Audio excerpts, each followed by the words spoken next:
आता तरी समाधानी आहो. बाकीच्या सगळ्या संदर्भात त्यांचा आम्ही आभार मानतोय. मेंढपाळाच्या बाबतीत सुद्धा त्यांनी जागा देण्याचं कबूल केलं चाऱ्यासाठी, आमच्या अपंग दिव्यांगासाठी. बाकी मुद्द्यासाठी सगळ्या चर्चा होणार आहे. प्रत्येक मिनिस्टर सोबत चर्चा होईल. ग्रामपंचायत कर्मचाऱ्याच्या वसुलीच्या अटीबाबतही निर्णय झालेला आहे. ह्या संगणक परिचालकाबाबतही निर्णय झालेला आहे. बाकी अधिक विषय मला वाटतं आमचे सगळे नेते मंडळी आंदोलन मागे घेणार का? आता आंदोलन मागे घेणार का? आता हे बाकी नेते मंडळीला विचार. तुम्ही आंदोलनाचे नेते, तुम्ही नेते आहात, आंदोलन तुमच्या हाकेवर. हो बरोबर आहे, पण मी नेता असलं तर याच्याशिवाय झालं नसतं होते. तुम्ही म्हणाले होता की श्रीमंत जे सदन शेतकरी आहेत त्यांना कर्जमाफी देऊ नये किंवा आता मला कर्जमाफीची गरज नाहीये. बच्चू कडू म्हणून मला 70,000 रुपये मानधन भेटतं. मी कसं कर्जमाफी घेऊ? काय गरज मला? लक्षात घ्या. आणि म्हणून मला असं वाटतंय का ज्याला 1-1 लाख रुपयापर्यंत पेन्शन असेल, जे व्यापारी मोठे व्यापारी असेल, अशा लोकांना कर्जमाफीची गरज तर नाहीच आहे.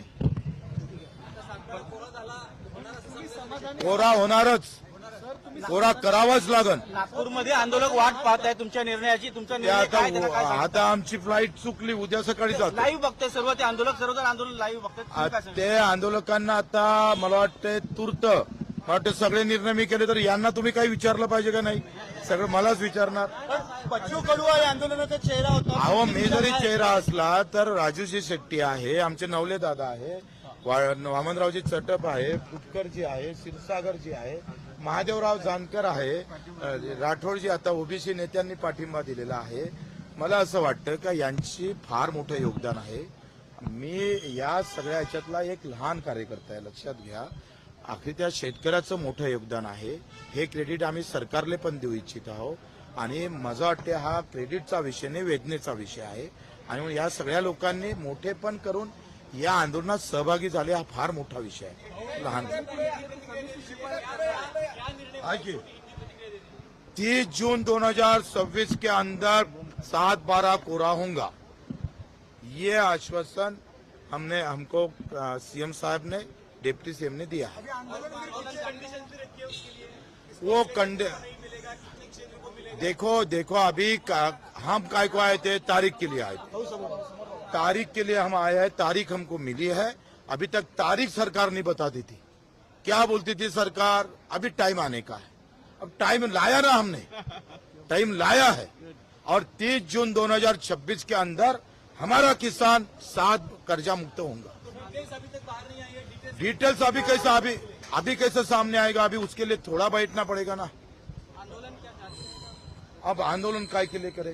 तारीख अगर मिले तो अब आपके लिए आंदोलन करेंगे, ये कैमरामैन के लिए आंदोलन करेंगे. आंदोलन करणार आहात का? आता मला वाटतं ते त्यांना त्यांच्या तोंडून द्यायचं होतं. तुम्ही मलाच विचारताय.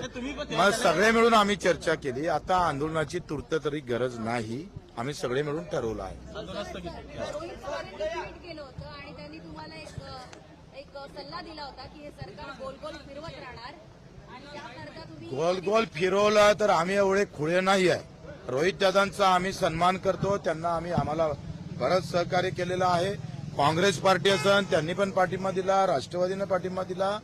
आणि त्यांचंही आम्ही खरं सगळ्या लहान मोठ्या भूमिपुत्र संघटना, बळीराजा संघटना, सगळ्या लहान मोठ्या संघटनेनं प्रचंड, याच्यापेक्षा सगळ्या शेतकऱ्यांनी, काल मनोजदादा जरांगे आले होते, आज राठोडजी आले, ओबीसीचे नेते, शेतकरी सगळ्या जाती धर्मात आहे आणि ते एकत्र होऊन लढताय, याचा आनंद आहे. सगळ्यात मोठी प्लस गोष्ट आहे का आम्ही सगळे एकत्र आहोत. ही सगळ्यात जमेची बाजू आहे. आता एक उभेटाचे खासदार आमचे उमेशजी पाटील पण आलेले होते. उमेश पाटील त्यांनी पण मुख्यमंत्र्यांबरोबर प्रदीर्घ चर्चा झालेली आहे. चर्चेतून मार्ग